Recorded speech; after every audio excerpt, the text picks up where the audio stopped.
今集我會分享我去到剛剛4月30號開幕嘅深圳羅湖益田假日廣場。呢個商場嘅建築面積達12萬平方米，而且購物、美食、藝術建築集一身，而且仲要近住香港3個口岸添。想知有咩玩，有咩食，我哋一齊睇下。Let's go！出片之前，請你訂閱我嘅頻道，你嘅支持係我出片最大嘅動力。去到商場最近嘅地鐵站就喺3號線嘅翠竹站，亦都係近住羅湖、文錦渡同埋蓮塘口岸。喺口岸坐的士過嚟個路程都係好短嘅啫。如果係乘搭地鐵，可以由羅湖嘅1號線上車，喺老街道落車轉3號線，坐2個站喺翠竹站落車，由 B2 出口行出嚟，落幾級樓梯，再一路直行。行冇幾耐就會見到今日嘅目的地羅湖益田假日廣場。由地鐵站行出嚟大概係140米左右，幾分鐘就到㗎喇。而商場連接住對面一個起緊嘅地盤，其實係另外一個亮點——光之殿堂。今次商場就邀請咗84歲嘅日本建築大師安藤忠雄，打造佢喺深圳首個嘅建築作品益田樂都。我好期待睇到呢個世界級嘅文化藝術中心。而3大亮點就係希望之牆、空中禮堂同埋空中平台。門口就見到我最中意嘅糖水鋪千戶本鋪，佢哋喺皇庭廣場都有分店，每次去我都必定食㗎。我覺得佢哋嘅糖水整體都唔錯，必食嘅就係佢哋嘅山野桃膠芋圓，上面就有蓮子同埋附有椰奶，桃膠煮得好結，咬落去好似啫喱，仲有啲煙韌咁。真係好正噶，仲有附埋1份幾煙韌嘅芋圓，同埋2隻色嘅小丸子。如果喺美團或者大眾點評打卡，就會額外送多1份芋圓。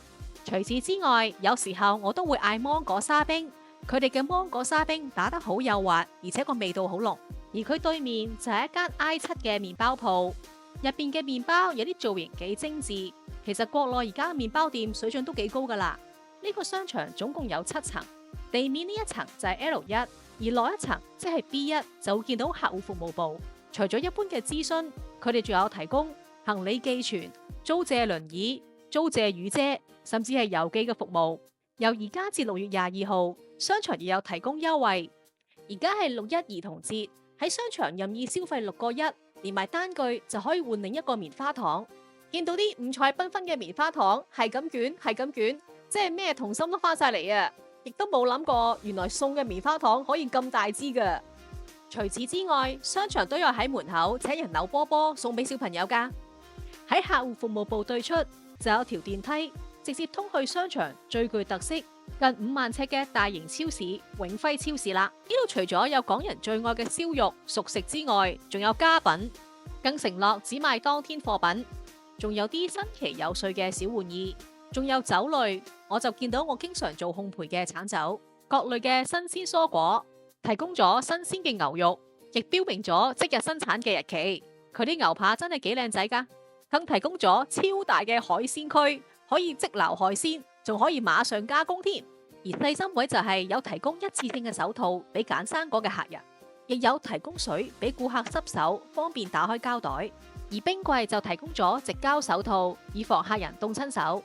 近門口仲有提供免費嘅量體重機、驗眼器，方便長者嘅放大鏡同埋老花鏡，亦有提供免費嘅頭髮用品。睇翻呢一層嘅平面圖，除咗永輝超市之外，其實仲有其他店鋪。而由於呢一層嘅主題係樂活，所以就見到唔少食肆。而呢一層嘅餐飲，大部分都係以速食或者小食為主，好似10幾蚊一隻嘅雞翅包飯，同埋即卷嘅牛肉酥餅。酥餅食起上嚟又熱又脆，都唔錯噶。而上返去 B1 嗰層就會見到多啲非飲食嘅鋪頭。皆因呢一層嘅主題係潮玩，呢一間就可以將所有嘅綁帶鞋變成唔使綁帶，只要裝上佢哋嘅旋轉扣，扭兩扭就等於綁咗鞋帶噶啦。而我自己剛剛喺日本都買咗對類似咁嘅鞋，真係好方便噶。而且佢哋嘅旋轉扣仲好多款式添。呢一間物格入邊就有賣好多龍貓公仔，同埋好有創意嘅文具，好似呢一啲卡通嘅銅印。呢間2014年成立嘅品牌 OCE 係融入北歐設計做主題，主打家居生活用品。呢間九木雜物社我自己幾中意，入邊除咗有賣啲好精緻嘅盲盒之外，仲有一啲好新奇嘅玩具。商場係以多元藝術體驗式購物中心為定位，採用咗花、溪谷、雲、陰、瀑布5個主題。而 B1 就有條通道可以通去戶外，而呢邊會不定時舉辦啲節目㗎，好似同商家合作舉辦一啲活動，有時候週末會籌備一啲戶外嘅市集等等。好似今日嘅市集，除咗見到好靚嘅畫，仲見到好多小手作同埋小食，好似見到港式嘅雞蛋仔，用蝴蝶標本做成嘅擺設，有俾小朋友嘅 DIY 勞作，亦都會同商場嘅商家聯乘做推廣。例如係關注賬號就送小禮物等等，而麥當勞就有賣佢哋特製嘅福袋同埋抽玩具，而三福就做緊一個掟圈圈嘅活動，我就掟中4個，所以就攞咗塊摺鏡。喺靈感街區呢一度就有四季花行，係紀念愛國路曾經連續17年舉辦花市，亦都係深圳人嘅集體回憶。而喺戶外嘅呢一間麵包鋪有個好靚嘅打卡位，而且入邊嘅裝修風格非常之歐化，而麵包嘅款式都幾創新噶。旁邊呢一間名為有氣嘅奶茶店就賣潮汕鮮奶茶同埋雪糕，我就嗌咗一杯超濃抹茶鮮奶，飲落去都幾清爽。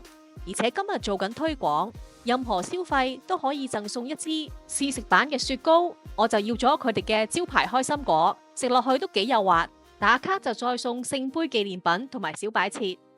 近住入口呢邊就有樣嘢好吸引我嘅眼球嘅，你估係乜？噔噔噔噔，就係呢啲咁可愛嘅熊貓蛋撻啦！有焦糖同朱古力兩款味道。戶外嘅商場係以梯級型嘅設計，而上邊就係住宅，但望起上嚟工程仲未完成。再行出啲就會見到啲零丁嘅商鋪，例如洗面貓同埋燒肉店。而呢間西餐廳室外同室外都有擺設座位，令人感覺非常之舒服。而旁邊呢間時裝店就有個好獨特嘅打卡位，就係呢一個好似用書砌成嘅柱啦。上返嚟華為呢一層就係 L1，近住停車場嘅入口就有一間麵屋 G1，佢嘅拉麵質素唔錯。美團有個單人餐30幾蚊有交易。而戶外最矚目嘅就係呢兩條橋，非常之有新穎感，好多人出嚟打卡噶。前面就係一間24小時營業嘅潮發潮汕牛肉店，喺牛肉店下邊就係停車場嘅入口，入場頭15分鐘係免費。睇翻1樓嘅平面圖，呢度嘅主力商家就係超級安達，而呢一層嘅主題就係精緻。主力商家就係專賣運動用品嘅超級安達。我記得上次我介紹大運商場嘅時候，都有介紹呢一間鋪頭。如果未睇過嘅，可以睇翻呢條片。呢度有一間賣舒芙蕾嘅輕食，佢嘅裝修同格調就有啲似紅極一時喺皇庭廣場嘅夫婦嶺，標榜係用味道比較香濃嘅塔牌忌廉。中間見到一間好大間嘅華為，除咗見到手機用品之外，仲有車。見到入邊嘅乘客座位係有按摩椅噶，但係按起上嚟就好似唔係好夠力啦。喺頭先地面入嚟4號門旁邊有一間 Coming Soon 嘅蘋果專門店，旁邊就有一間賣單車嘅鋪頭，提供咗好多摺疊嘅單車同埋兒童款式。附近有間賣輕量型戶外用品嘅蕉下，我就有一把佢哋嘅遮，我覺得防曬度非常之高，香港夏天用就啱晒啦。而家上到去 L2，呢度嘅主力商家就係星際傳奇。呢一層係以時尚做主題，先介紹咗呢一層嘅主力商家星際傳奇。除咗有一般嘅夾公仔機之外，呢度仲有籃球機，可以俾大人細路放下電。見到我曾經非常之沉迷嘅釣魚機，釣下釣下真係好過癮噶。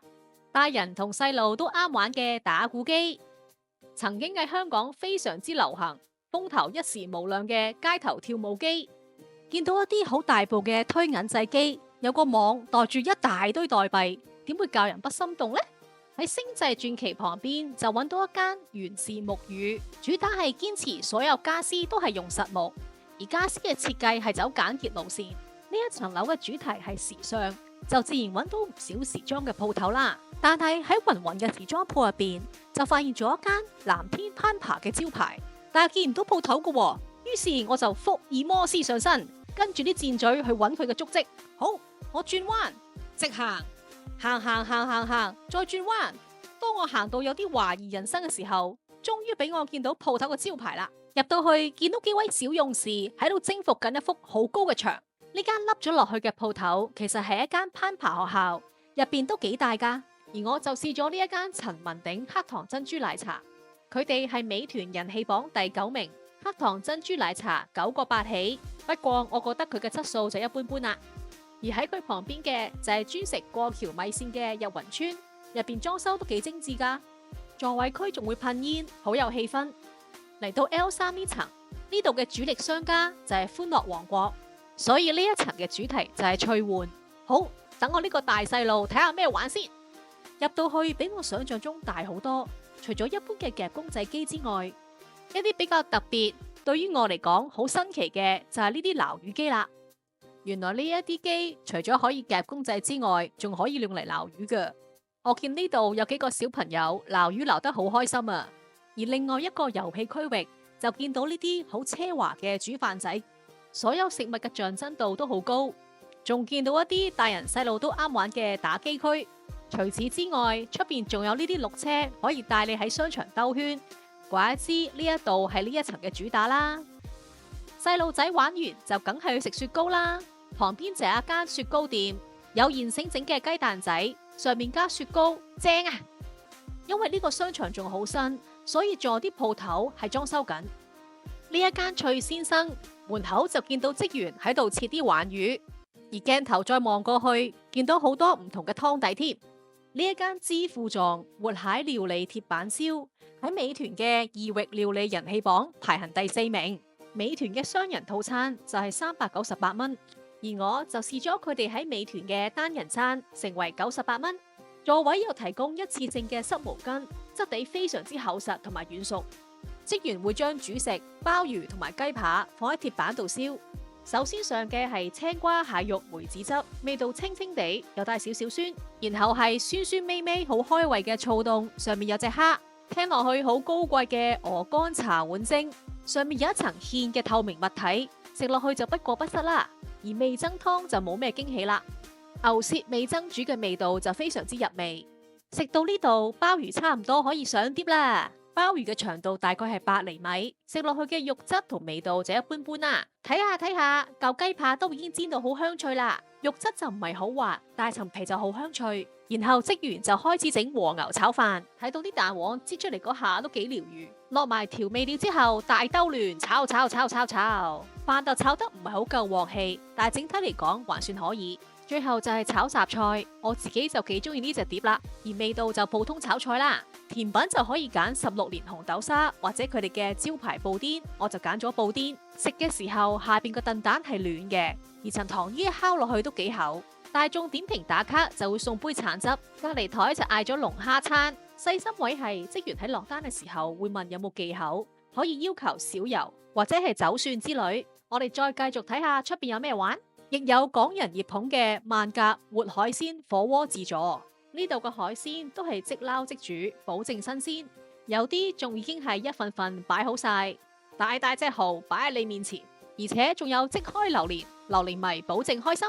主打杭州菜，曾經風靡一時嘅桂滿龍呢度亦都有開分店，但係我始終覺得佢以前喺平安金融中心嗰間分店裝修係最精緻。